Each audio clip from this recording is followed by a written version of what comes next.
40 ವರ್ಷ ಹಿಂದಿನ ಹಳೆ ಪೈಪ್ಗಳಿಗೆ ರೀಪ್ಲೇಸ್ ಭಾಗ್ಯ ಸಿಕ್ಕಿದೆ. ಲಿಂಗರಾಜಪುರ ಸಮಸ್ಯೆ ಬೆನ್ನಲ್ಲೇ ಮೇಜರ್ ಆಪರೇಷನ್ಗೆ ಮುಂದಾಗಿದೆ. ಮುನ್ನೆಚ್ಚರಿಕೆ ಕ್ರಮವಾಗಿ ಜಲಮಂಡಳಿ ಎಚ್ಚೆತ್ತುಕೊಂಡಿದೆ. ಲಿಂಗರಾಜಪುರದಲ್ಲಿ ಕಲುಷಿತ ನೀರು ಕುಡಿದು ಹಲವರ ಆರೋಗ್ಯ ಸಮಸ್ಯೆ ಉಂಟಾಗಿತ್ತು. ಈ ಹಿನ್ನೆಲೆಯಲ್ಲಿ ಎಚ್ಚೆತ್ತುಕೊಂಡಿರುವಂತಹ BWSSB ಪೈಪ್ಗಳನ್ನು ಬದಲಿಸಲು ಮುಂದಾಗಿದೆ. ನಗರದಲ್ಲಿರುವಂತಹ ಕಾವೇರಿ ನೀರಿನ ಪೈಪ್ಗಳನ್ನು ಬದಲಿಸುವುದಕ್ಕೆ ನಿರ್ಧಾರವನ್ನ ಮಾಡಲಾಗಿದೆ. ಸುಮಾರು 3000 ಕಿಲೋಮೀಟರ್ ಉದ್ದದ ಪೈಪ್ಗಳು 40 ವರ್ಷ ಹಳೆಯ ಪೈಪ್ಗಳಾಗಿದೆ. ಈ ಲಿಂಗರಾಜಪುರಂನಲ್ಲಿ ಏನು ನೀರು ಒಂದು 30 ಮನೆಗಳಿಗೆ ಕಲುಷಿತ ನೀರು ಏನು ಬಂತು, ಅದನ್ನು ನಾವು ಇಮಿಡಿಯೇಟ್ ಆಗಿ ಕಂಪ್ಲೇಂಟ್ ಮೇಲೆ ವೆರಿಫಿಕೇಷನ್ ಮಾಡಿದ್ದೇವೆ. ಪ್ರಾರಂಭಿಕದಲ್ಲಿ ನಮಗೆ ಅದು ಎಲ್ಲಿಂದ ಸೋರ್ಸ್ ಆಗ್ತದೆ ಅಂತ ಸ್ವಲ್ಪ ಕಷ್ಟ ಆಗ್ತದೆ ಹುಡುಕಿದ್ದು. ನಮ್ಮ ಹೊಸ ಟೆಕ್ನಾಲಜಿ ರೋಬೋಟಿಕ್ ಟೆಕ್ನಾಲಜಿನ ಬಳಕೆ ಮಾಡಿದ್ದೇವೆ. ಸೊ ಬಳಕೆ ಮಾಡಿದ ಮೇಲೆ ಗೊತ್ತಾಯಿತು ಅದು ಹಳೆಯ 30-40 ವರ್ಷಗಳಾಗಿರುವಂತಹ CI ಪೈಪ್ಗಳು ಅಲ್ಲಿ ಒಂದು ಲೈನಲ್ಲಿ ಇತ್ತು. ಅದರಿಂದ ಈ ಥರ ಕಲುಷಿತ ಕಂಟಾಮಿನೇಷನ್ ಆಗ್ತಿತ್ತು. ಅಲ್ಲಿ ಏನೋ ಆಯಿತು, ಆ ಪೈಪ್ಗಳು ಒಡೆದೋಗ್ತಿತ್ತು. ಅದರಿಂದ ಪಕ್ಕದಲ್ಲಿರುವ ಡ್ರೈನಿಂದ ನೀರು ಅಲ್ಲಿ ಕೇವಲ 30 ಮನೆಗಳಿಗೆ ಮಾತ್ರ ಲೈನಲ್ಲಿ ಮಿಕ್ಸ್ ಆಗ್ತಾಯಿತ್ತು. ಸೊ ಇದನ್ನು ಗೊತ್ತಾಗಿದ್ದ ಮೇಲೆ ಈಗ ತಕ್ಷಣ 24 hours ಒಳಗಡೆ ಆ ಎಂಟೈರ್ CI ಪೈಪ್ಲೈನ್ನು ಚೇಂಜ್ ಮಾಡಿ ಈಗ ನಮ್ಮ ಹೊಸ ಪೈಪನ್ನು ಹಾಕಿದ್ದೇವೆ. ಸೊ ಅದರಿಂದ ಈಗ ಜನರಿಗೆ ಕಾವೇರಿ ನೀರು ಶುದ್ಧವಾಗಿ ಸಿಗುತ್ತದೆ. ಇದು ಕೇವಲ 30 ಮನೆಗಳಿಗೆ ಮಾತ್ರ ಒಂದು ಓಣಿನಲ್ಲಿ ಆಗಿರುವುದು. ಮತ್ತು ನಾವು ಅಲ್ಲಿವರೆಗೆ ಏನು ನಮ್ಮ ಪೈಪ್ಲೈನ್ ಬದಲಿ ವ್ಯವಸ್ಥೆ ಮಾಡುವವರೆಗೆ ಜನರಿಗೆ ಉಚಿತವಾಗಿ ಕಾವೇರಿ ನೀರನ್ನು ಸಂಚಾರಿ ಕಾವೇರಿ ಟ್ಯಾಂಕರ್ ಮುಖಾಂತರ ಕೊಟ್ಟಿದ್ದೇವೆ. ಸೊ ಜನರು ಕೂಡ ಸಂತೃಪ್ತರಾಗಿದ್ದಾರೆ. ಸೊ ನಮ್ಮ ಟೀಮ್ ಕೂಡ ಇದು ಸಂದರ್ಭದಲ್ಲಿ ಹಗಲು ರಾತ್ರಿ ಕೆಲಸ ಮಾಡಿದ್ದಾರೆ. ಅವ್ರಿಗೆ ಕೂಡ ನಾನು ಅಭಿನಂದಿಸ್ತೀನಿ. ಈಗ ಪೈಪ್ ಅದು ಹಾಕಾಯ್ತು ಸರ್, ಪೈಪ್ ರೀಪ್ಲೇಸ್ ಮಾಡೋದು. ಪೈಪ್ ರೀಪ್ಲೇಸ್ಮೆಂಟ್ ನಿನ್ನೆನೇ ಶುರು ಆಯಿತು. ಈಗ ಬಹುಶಃ ಸಂಜೆ ಕೂಡ ಮುಗಿಸ್ತೀವಿ.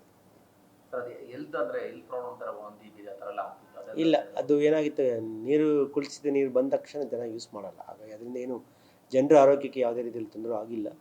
ಸೊ ಬಟ್ ನಾನು ಇನ್ನು ಇಡೀ ಬೆಂಗಳೂರಿನಲ್ಲಿ ಟೋಟಲ್ 12,000 ಕಿಲೋಮೀಟ್ರ್ ಅಷ್ಟು ನಮ್ಮದು ಪೈಪ್ಲೈನ್ಸ್ ಇದೆ. ಅದರಲ್ಲಿ ಕೇವಲ 3,000 ಕಿಲೋಮೀಟ್ರ್ ಹಳೆಯ ಕಾಲದ ಪೈಪ್ಲೈನ್ ಇದೆ, CI ಪೈಪ್ಲೈನ್ ಇದೆ.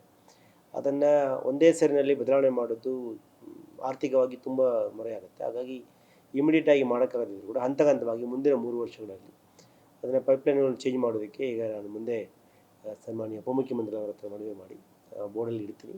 ಅದು ಕಾರ್ಯಕ್ರಮ ಕೂಡ ವೇಗದಲ್ಲಿ ಪ್ರಾರಂಭ ಮಾಡ್ತೀನಿ. ಅಂದರೆ ಈಗ ಪ್ಲಾನ್ ಮಾಡ್ತಾ ಇದ್ದೀರಾ ಸರ್?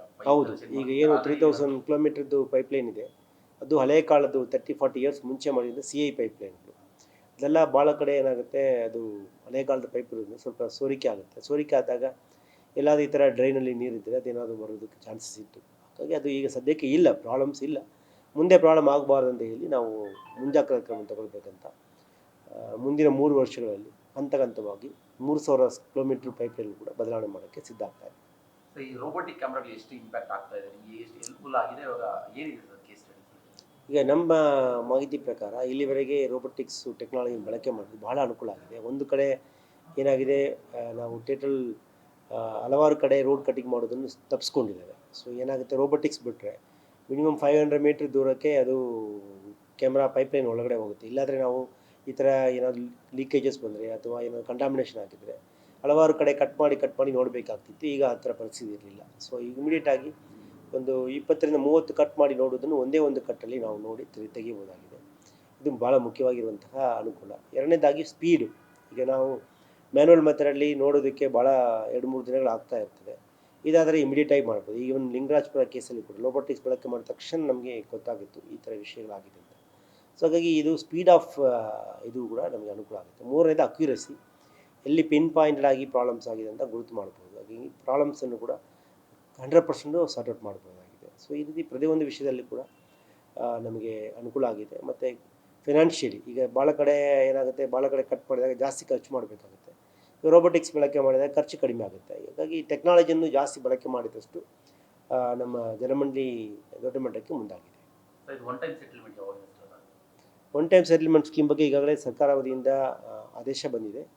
ಅದನ್ನು ಅನುಪಾಲನೆ ಮಾಡೋದಕ್ಕೆ ಕೆಲವೊಂದು ಮಾನದಂಡಗಳನ್ನು ರಚನೆ ಮಾಡ್ತಾ ಇದ್ದೀವಿ. ಮತ್ತು ಕೆಲವೊಂದು ತಂತ್ರಾಂಶಗಳು ಬೇಕಾಗುತ್ತೆ. ಆ ತಂತ್ರಾಂಶಗಳು ರಚನೆ ಮಾಡೋಕ್ಕೆ ಮಿನಿಮಮ್ ಒಂದು 15-30 ವರ್ಷಗಳಾಗುತ್ತೆ. ಸೊ ಬಹುಶಃ ಜನವರಿ 15 ಆದಮೇಲೆ ಒಂದು ಹಂತದಲ್ಲಿ ನಮಗೆ ರೆಡಿ ಆಗುತ್ತೆ. ವಿತಿನ್ ದಿಸ್ ಮಂತ್ ಜನವರಿ 31 ಒಳಗಡೆ ಜಾರಿಗೊಳಿಸ್ತೀವಿ.